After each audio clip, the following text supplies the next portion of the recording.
भगवते वासुदेवाय ओम नमो भगवते वासुदेवाय ओम नमो भगवते वासुदेवाय ओम अज्ञानतिमिरान्धस्य ज्ञानाञ्जनशलाकया चक्षुरुन्मिलितं येन तस्मै श्रीगुरवे नमः। श्रीचैतन्यमनोभीष्टं स्थापितं येन भूतले स्वयं रूपगदामह्यं ददाति स्वपदान्तिकम् वन्देऽहं श्रीगुरो श्रीयुतपदकमलं श्रीगुरुं वैष्णवांश्च श्रीरूपं साग्रजातं सगणरघुनाथान्वितं तं सजीवं साद्वैतं सावधूतं परिजनसहितं कृष्णचैतन्यदेवं श्रीराधा कृष्णपादान् सहगणललिता श्रीविशाखान्वितांश्च हे कृष्ण करुणा सिन्धो दीनबन्धो जगत्पते गोपेश गोपिकान्त राधाकान्त नमोऽस्तुते तप्त कांचन गौरांगी राधे वृंदावनेश्वरी वृषभानुसुते देवी प्रणमामि हरिप्रिये वाञ्छा कल्पतरुभ्यश्च कृपा सिन्धुभ्येव च पतितानां पावनेभ्यो वैष्णवेभ्यो नमो नमः। नमो ओं विष्णुपादाय कृष्णप्रेष्ठाय भूतले श्रीमते भक्तिवेदांत स्वामी निति नामिने नमस्ते सरस्वते देवे गौरवाणी प्रचारिणे निर्विशेष शून्यवादी पाश्चात्य देशतारिणे जय श्री कृष्ण चैतन्य प्रभु नित्यानंद श्री अद्वैत गदाधार श्रीवासादि गौरभक्तवृंदा हरे Krishna Krishna Krishna Hare Hare Hare Ram Ram Ram Hare Hare. I offer my respectful obeisances unto the lotus feet of Srila Prabhupada, my respectful obeisances to our Guru Maharaj, His Holiness Jaipatak Swami Maharaj, who is really a great inspiration and solace for a fallen soul like me. By the mercy of Guru and Gauranga, I am here to talk on the topic overcoming the pride of Lord Indra, demigod worship, and the tendency to think that they are supreme. I am supreme.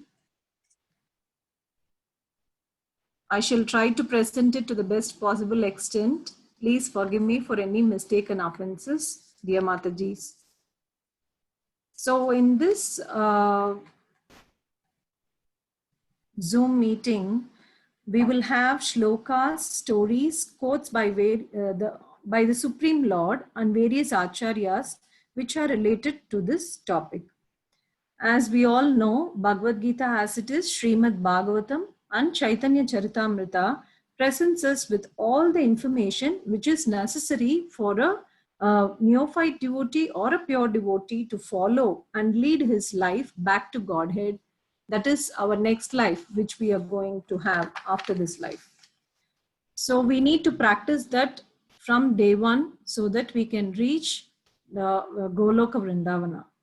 Each of us should know how God or Krishna is great and should know the factual position of the living entities, we ourselves. Everyone should know that all the living entities are eternally a servant, and that unless one serves Krishna, one has to serve illusion in different varieties of three modes of material nature, and thus we wander in the repeated cycle of birth and death. So if we don't serve the Lord, then we have to be in this cycle of repeated birth and death. Beginning from Lord Brahma till the tiny creature, everyone has to undergo this process in understanding our position as a servant of the Lord and the supreme position of the primeval Lord Sri Krishna. This knowledge constitutes a great science, and each and every living being has to hear it and understand its essence from various scriptures to attain the supreme abode, to attain the abode of the Supreme Lord Sri Krishna. Now, let us look at the position of the demigods as given in the Bhagavad Gita. In Bhagavad Gita, chapter 9, text 25, Yanti deva vrata devan pitran yanti pitravrataha bhutani yanti bhutejya yanti madhya yajino apimam.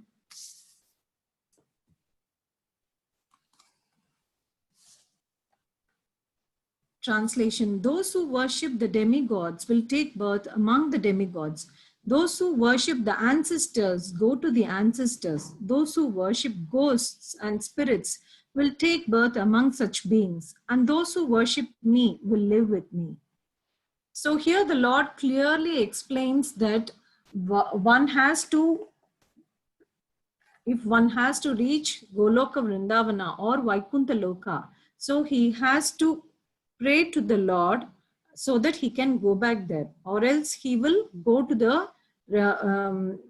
particular demigod. If he is worshipping, he will go to that loka. And so that is very well explained in this shloka. They do not, the worshippers of the demigods are less intelligent because they don't know the supremacy of Lord Krishna. Because as soon as one worships a demigod, he immediately gets the material benefit which he wants. So he thinks that I can worship this demigod itself and just go on with my life. But Srila Prabhupada says they do not know that these demigods are different parts of the universal body of the Supreme Lord. And in their ignorance, they believe that each and every demigod is a separate god and not a competitor of the Supreme Lord. They are not supreme by themselves. The demigods are not supreme by themselves. Even when we pray to the demigods, they can give us the benediction only with the permission and permission by the Supreme Lord Sri Krishna, God and a competitor of the Supreme Lord. Not only are the gods part of the Supreme Lord, but also the living entities, as stated in Srimad Bhagavatam, as the Brahmanas are the head of the Supreme Lord. The Kshatriyas are his arms, the Vaishyas are his waist, Sudras are his legs, and all serve different functions. So regardless of this situation, if one knows that both the demigods and he himself are part and parcel of the Supreme Lord, then his knowledge becomes perfect. So one cannot think that I'm just a separate entity and I can do anything by myself. A separate living entity in this material world cannot do anything without the permission and benediction of the Supreme Lord Sri Krishna. So the above shlokas from Bhagavad Gita highlights the position of the demigods and where we would go when we pray to them. So if we pray to the demigods, we'll go to their planets. If we pray to the Pitrus, the ancestors, then we go to their planets. So it is very well explained in the shloka and their relationship with the Supreme Lord. So here let's understand from various scriptures that the Supreme Lord is unlimited, his favor is unlimited, his mercy is unlimited, and we can just go on with the glories and pastimes of Lord Sri Krishna. So in the next thing, we can see about Lord Indra, the king of the heavens. First, let's understand the story of Lord Indra, the head and the administrator of the demigods. We all know that Lord Brahma is the creator of all the demigods and the living entities. And so he is the father of all the living entities, including the demigods. But Lord Indra is the king of the heaven. He is the king of all the demigods. So he is called Devendra. Lord Brahma is the father of the demigods, whereas Lord Indra is the administrative head of all the demigods. In a day of Brahma, there are 14 manvantras. One manvantara is the time period of one Manu. The first Manu of the first manvantara was Swayambhuva Manu, and Indra was Lord Krishna himself. The present manvantara that we are living in is the Vaivasvata Manu, and the associated Lord Indra is Purandara. So this Indra commits various mistakes due to his ego, enviness, pride, opulence, and riches at various incidents. When each time the administrator of the demigods, Lord Indra, falls down because of his anarthas, as we have seen, the ego, enviness, pride, opulence of Lord Indra. The Supreme Lord Sri Krishna crushes down his pride by his wonderful pastimes. So the first, and we are here in Bhagavad Gita 7.23, we have another shloka which says, Antavattu phalam tesham tadbhavati alpamedasham devan devaya joyanti madbhakta yanti mamapi.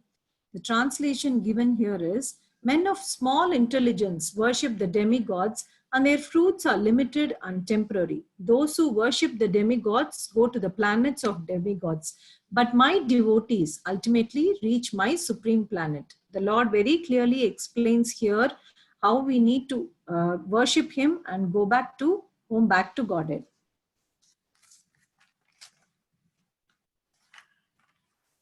So Lord Indra offending his spiritual master. That is one of the pastime where Indra commits a great offense, and because of his ego and because of his opulence, he commits this offense, and how the Lord reciprocates through his pastime. Indra offends his spiritual master Brihaspati. In Srimad Bhagavatam 6.7, Indra, the king of heaven, committed an offense at the feet of his spiritual master Brihaspati. Once upon a time, Indra, the king of the demigods, was sitting with his wife Sachidevi and being praised by various demigods like the Siddhas, Charanas, and Gandharvas. When Brihaspati, the spiritual master of the demigods, entered the assembly, Indra, being too absorbed in material opulence, forgot himself and did not respect Brihaspati. So, who thus became aware of Indra's pride and his material opulence and immediately disappeared. So, Brihaspati disappears from the eyesight of Indra and all the other demigods. And then he wanted to teach a lesson to all the demigods, including Indra. So Indra became most repentant, and when he starts to realize that he has committed a mistake, then he goes in search of Brihaspati, but he couldn't find.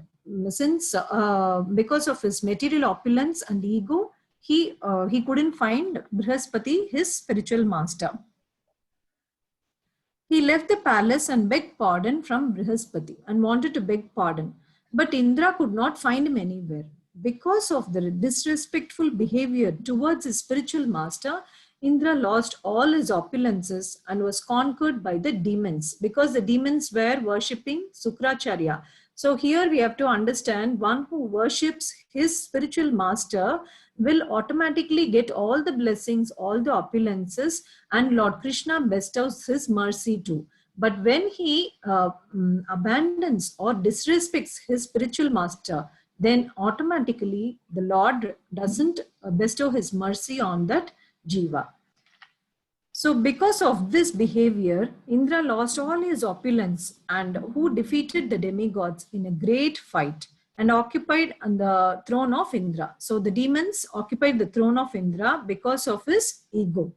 So King Indra, along with the demigods, later went to Lord Brahma, and they are explaining about the situation, what had happened, and wanted to conquer again the kingdom of his kingdom of Indra. So the Lord Brahma chastised the demigods for their offense to their spiritual master Brihaspati.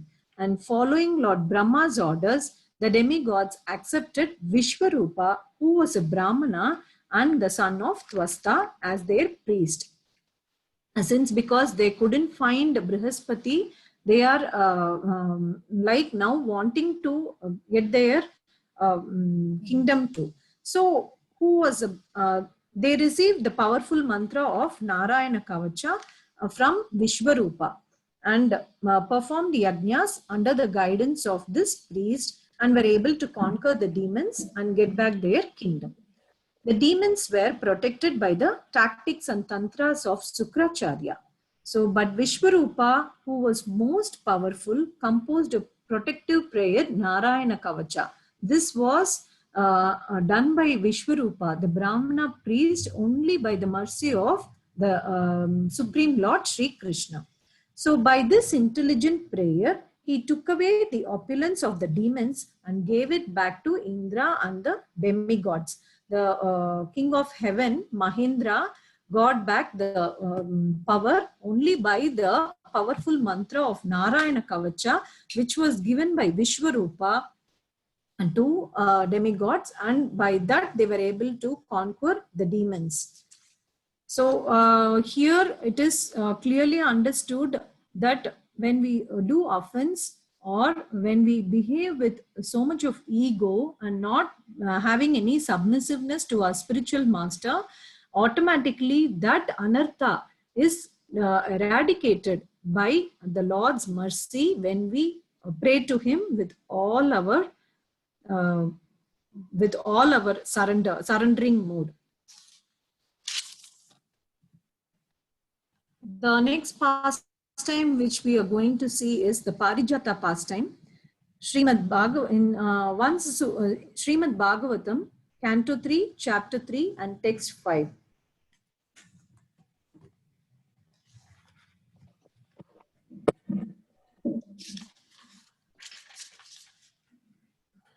Priyam Prabhur Gramyaiva Priyaya Viditsur Archadhyutaram Yad Arte Vajri Adravattam Sakgano Rushandaha Krida Mrigo Nunam Ayam Vadunam.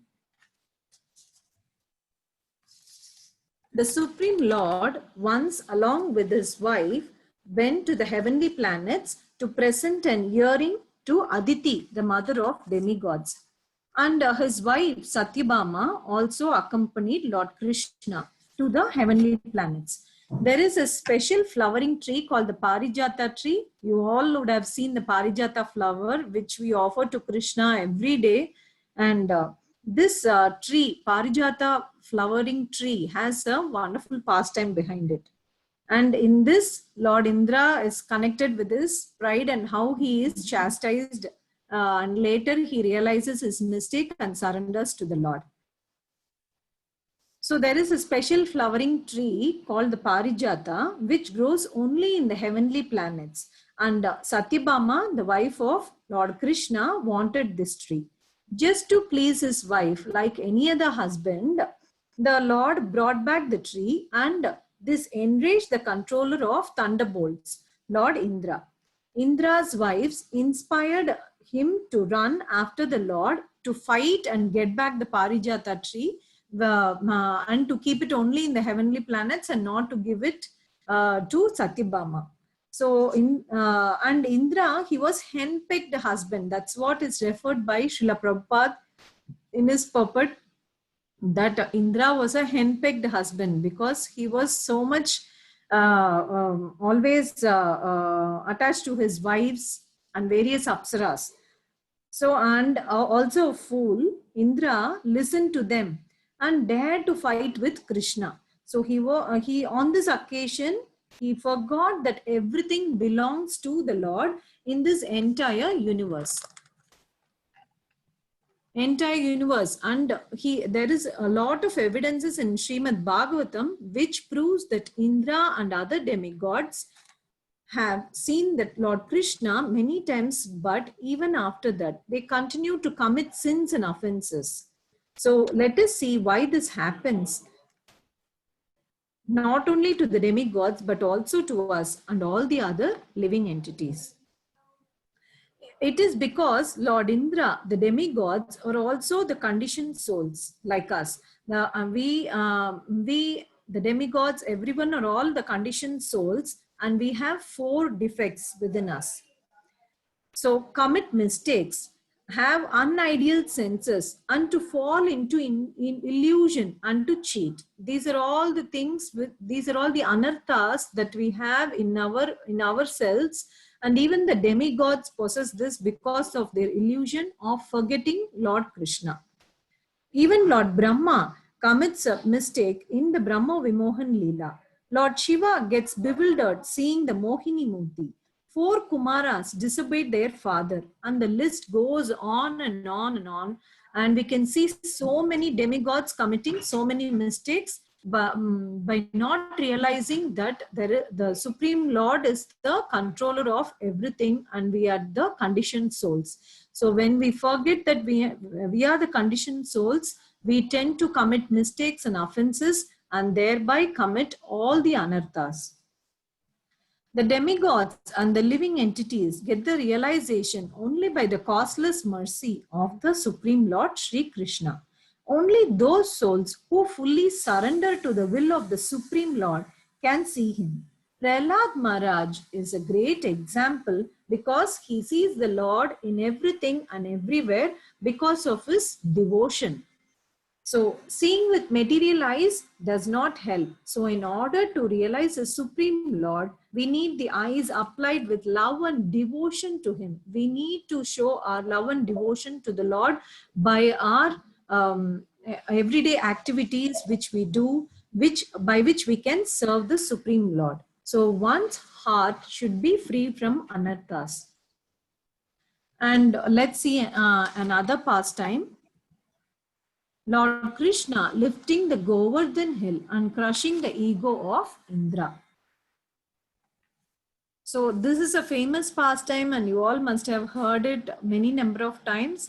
And because we are talking about the Anartha Nivritti, so this pastime is a very important one which is connected to it. Once the people of Vraja started planning for the puja and yajna for Lord Indra. So all the elderly people and Nanda Maharaja started to discuss and make arrangements for the puja. But Lord Krishna, the Supreme Personality of Godhead, questioned his father and the Vrajavasis about the necessity of offering the puja and yajna to Lord Indra. They said, in order to please Indra and to bestow them with rains, they were praying to Devendra to get rains. But the Supreme Lord started debating and saying that the villages were all farmers and they should do their duty and concentrate on farming and protecting their cows and cattle. All human beings have to do their karma. That is what the Lord says. You have to do your duty and do it to the best of your ability and not to pray or conduct any sacrifices for a natural phenomena to the demigods. That is what the Lord tries to explain through this pastime. They all agreed with Krishna and did not do the special puja to Lord Indra. So Indra, the king of heavens, immediately when he saw that the Vrajavasis not offering any special yajna to him, he became very angry and he decided to punish them by sending terrible rain clouds to ruin and inundate the land of Vrindavana. King Indra was thinking that simply on the advice of a talkative village boy named Krishna, the Vrajavasis have stopped the Indra Yajna and instead worshipped Govardhan hill, the Brahmanas and the cows. Unfortunately, being so puffed up with his pride and his own self-importance and false prestige, Indra could not understand that this simple village boy called Krishna was in fact the Supreme Personality of Godhead. Indra was illusioned by his ego and false prestige and couldn't realize that the small boy in Vrindavan was the Supreme Personality of Godhead himself. So, and the Lord had come to Vrindavan to enjoy his transcendental pastimes in the land of Vrindavana. And so Indra started to devastate Vrindavan by calling his Samvartaka clouds. And because of extensive floods, destroyed the please mute your phones, please. livelihood of the Vrindavan. Torrents of rain as thick as pillar, like the rain fall, we used to see only droplets here. But during the Govardhan pastime, when Indra was with his full wrath, he just poured like pillars of torrents of rain. Each drop, it was not a droplet, it was a pillar like this thing which was falling from the sky. And along with lightning, thunder and howling winds descended on Vrindavan, causing great misery to the Vrajavasis. And shivering because of severe rain and cold, the Vrajavasis went to the shelter of Lord Krishna and asked for his help. Understanding the situation, Krishna immediately lifted the Govardhan hill with his left hand, just like a child would pick up a mushroom, and held it up as an umbrella. bringing all the inhabitants of Vraja, they took shelter under Govardhan hill for 7 days. They remained safe under it, not even disturbed by hunger or thirst. Today, when we do Nirjal or when we fast during the special days, Ekadashi, we think, oh, when do I drink water? When do I do this? No, the Vrajavasis were so much absorbed in the love of Krishna, and they were having so much of faith in him that he will protect somehow. And simply astonished, the Vrajavasis were simply astonished to see how Krishna is holding the Govardhan hill with his little finger. Lord Indra's false pride and ego was cut into pieces when this pastime happened, and being baffled and dumbstruck, he ordered and called back the Samvartaka clouds and all the other, all of his subordinates, and he called them back. At once the rain stopped, and the clouds of devastation went back, and the sun shined and on the beautiful land of Vrindavan. Krishna asked the Vrajavasis to return back to their homes and be safe without any fear, because he is there to protect them at all times. Even today, the Lord is present everywhere. He is omnipotent, and we can realize him only through our love and devotion, pure devotion. And he replaces the Lord Krishna, he replaces the Govardhana hill in the same place as it was. And we can even today visit the Govardhan, Govardhan.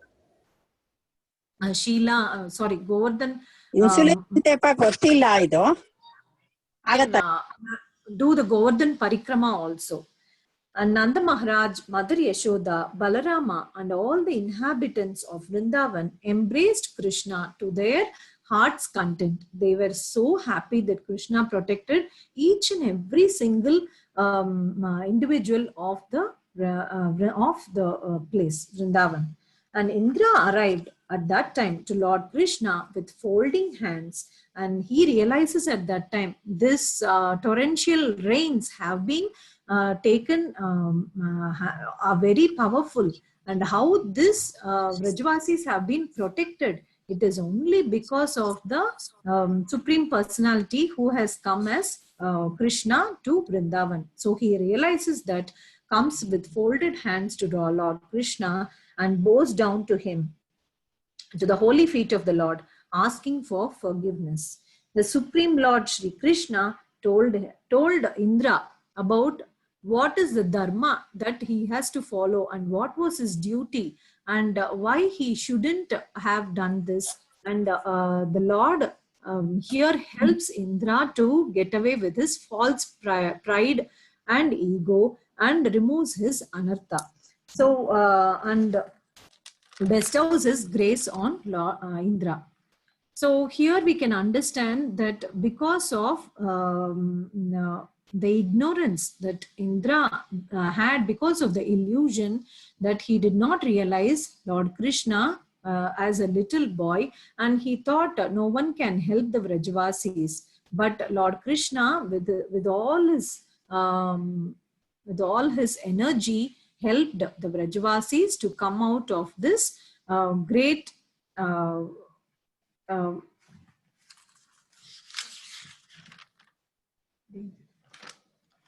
the great danger which was lying in front of them. So another pastime of Lord Indra and the demigods. This is a story quoted by Gaur Govind Swami in one of his lectures. And here Lord Indra and the other demigods like Agni, Vayu, they were all present there. And they were trying to have their own wonderful time loitering around here and there. And they were so happy in the heavenly planets. At that time, the Supreme Lord Krishna looks at them and he wants to make a test on them. So the Supreme Lord Shri Krishna comes as Yaksha. So at the during that time, King Indra, who is the king of all the demigods, looks at this Yaksha and says to Vayu and Agni that look at this person, who is he who has come here? Just go and inquire who is he. So he says that, and immediately Vayu goes there and asks to the Supreme Lord, who are you? You have come here. And the Lord asks, who are you? You are asking me. So he says, you don't know me? I am Vayu, the god of wind. I can do anything. I can blow away anything. I can blow even a mountain with my air. So here the Lord says, okay, there is a blade of grass here. Why don't you blow away this grass? So Vayu says, this is nothing for me. So I can just blow away this. He tries to blow. He uses all his power to blow and nothing happens. And he stays, and after so much time, since Vayu has not come back, Lord Agni also goes there, and he says, he asks the Supreme Lord, who are you? And the Supreme Lord says, I'm a Yaksha, I'm here. So he says, the Supreme Lord asks, who are you? And Agni says, I am the famous fire god. I can burn anything into ashes. So these demigods are all puffed up with all pride, and they think that they can do anything. So the Lord says, here is a blade of grass. Why don't you burn into ashes? So the fire god Agni uses all his power to blow the grass into ashes, but nothing happens. So here the Lord, so then Indra comes here. And without knowing that he is a supreme personality of Godhead, he asks many questions, and the Lord disappears because these demigods are not realizing their position as the subordinates of the Supreme Lord. And immediately Lord Indra goes to Uma Devi, the wife of Lord Shiva, and asks, what is this? Who is the person who had come here? And then the Uma Devi explains that he is a Supreme Lord himself who had come. You people were not realizing who is he because of your false prestige and ego, and that is why the Lord disappeared. You have lost all your knowledge, and you have lost your knowledge that you are the subordinate of the Supreme Lord. So immediately Indra and all the other demigods bow down and ask forgiveness from the Lord. So what is the moral of the story here is, sometimes pride crops up even among the demigods and devotees. It is subtle. We don't know when it will come out. It will come out just like that. And the demigods are also devotees because they carry out the orders of the Supreme Lord, but they are proud. When the demigods think in this way, the Supreme Lord understands and immediately crushes their pride with his mercy. He makes them to realize their mistake, the anartha also, and gives us a solution, the nivriti also, at every point of time. In Srimad Bhagavatam also, the gopis, Krishna's cowherd girlfriends, say, Nija janas mayadvam sanasmita. O Lord, you crush the pride of your own men. That is your mercy. So you don't look at them as an enemy, but you always teach us a lesson and make us realize our anartha. So especially in Kali Yuga, the present age, it is said, pride is a measuring rod. Everyone thinks himself to be very great. I am great. You don't know, I'm really great in this, that. So the other person says, I am more great than you. I know better than you. Even if he doesn't say, he thinks in his mind. That is the one of the major thing. It happens in everyone's heart. So then what happens? Each one thinks that the other one is greater than him and starts fighting and quarreling. That is the quality of this age of Kali. And two persons start quarreling and fighting. That leads to two groups. And then two groups will lead to two villages. Two villages leads to two towns. And two towns will lead to two cities, and two big nations also start fighting for nothing. And it will be going on, and everyone thinks even then also I am great. Unless the person surrenders unto the lotus feet of the Lord, he cannot realize that he is nothing and everything is under the control of the Supreme Lord. And in such a horrible age of Kali that we are living in, where pride is the measuring Lord, Lord Chaitanya Mahaprabhu teaching is more important and is required to break up all our anarthas.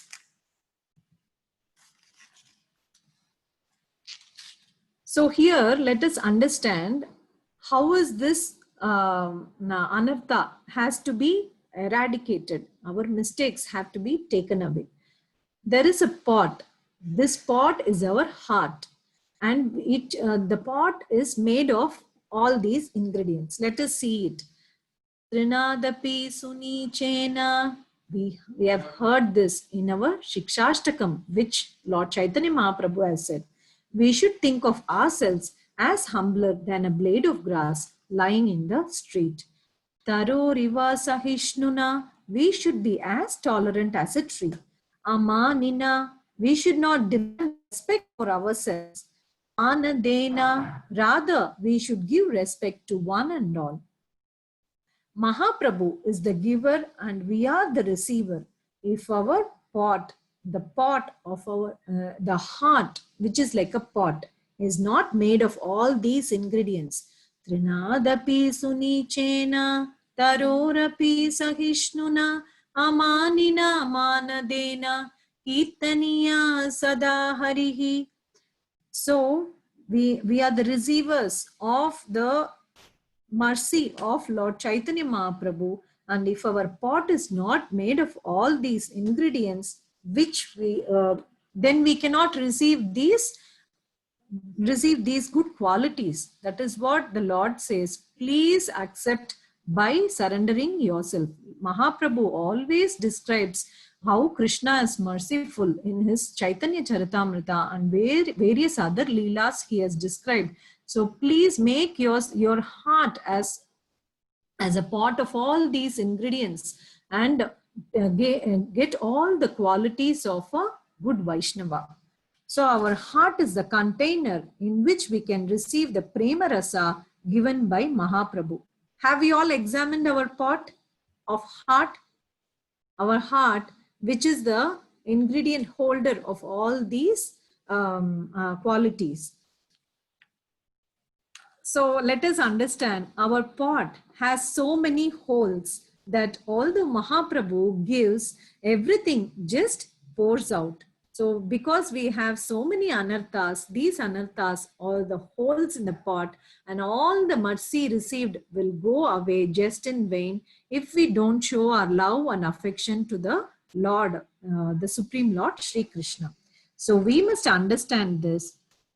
And the Lord explains this in Bhagavad Gita 16.4. Dambo darpo abhimanascha krodha parushyam evacha ajnanam chabujadasya partha sampadam asurim. Pride, arrogance, conceit, anger, harshness, and ignorance. These qualities belongs to those of demoniac nature, O son of Pritha. Pride is a demoniac quality. A Vaishnava is prideless and he gives respect to one and all. And because he sees Krishna in the heart of everyone, he does not disrespect even a tiny ant. Because he sees the relationship with Krishna, he understands even the tiny creature is a part and parcel of the Supreme Lord, and he understands it as a jiva from the Supreme Lord Sri Krishna. So a Vaishnava is a very elevated person, but his mood is, I am the lowest of the low. Everyone is superior to me. No one is below me. That is Trinadapi Sunichena. No pride at all. No one is lower than me.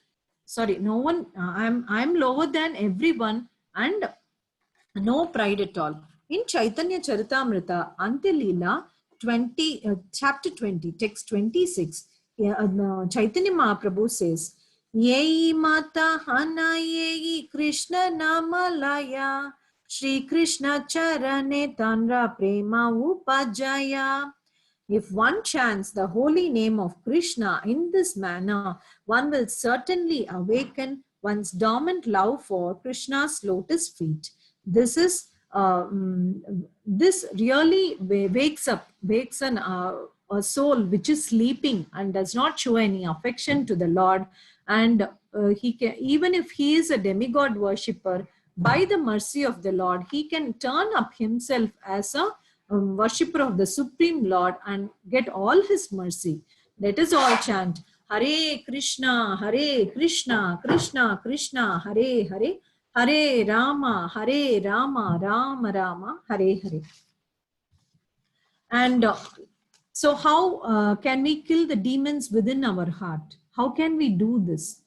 Our seventh Goswami, Srila Bhaktivinoda Thakura, says, the devotee who worships the holy name should first petition the Lord for the strength to cast out all these unfavorable tendencies and should pray thus before Lord Hari on a daily basis.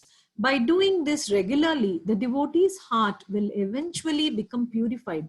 Sri Krishna has killed a number of demons which may arise in the kingdom of heart. So in order to destroy these problems, a devotee must cry very humbly before the Lord and admit defeat. Then the Lord will nullify the contaminations in our heart. So this is explained by our seventh Goswami, Srila Bhaktivinoda Thakura, who is a very, very dearmost devotee of the Supreme Lord Sri Krishna. So let us take to the path of devotion through our parampara and through our Guru Parampara and really make us. So let us understand our position, and we are the servant of the servant of the servant, Dasanudasa. And when we take away all the anarthas by applying various methods given by our Guru, then we can automatically be unto the mercy of the Supreme Lord. And finally, we have from Bhagavad Gita, chapter 9, text 31. The Lord says,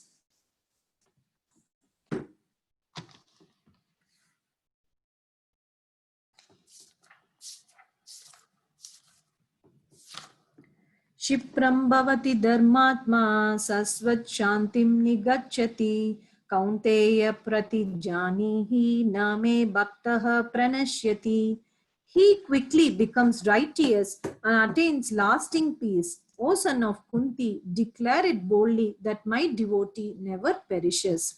So a devotee who is engaged in the 9 kinds of devotional activities in the process of cleansing all material contamination from the heart, he simply puts the Supreme Personality of Godhead within his heart and all the sinful contamination are naturally washed away. Continuous thinking of the Supreme Lord makes him pure by nature. The process of chanting the Hare Krishna Maha Mantra should be continued without any stopping. This will protect a devotee from all accidental fall downs. He will thus remain perpetually free from all material contaminations, and all anarthas can be rectified by the mercy of the Lord when we chant his Maha Mantra. Hare Krishna, Krishna Krishna, Hare Hare, Hare Rama, Rama Rama, Hare Hare.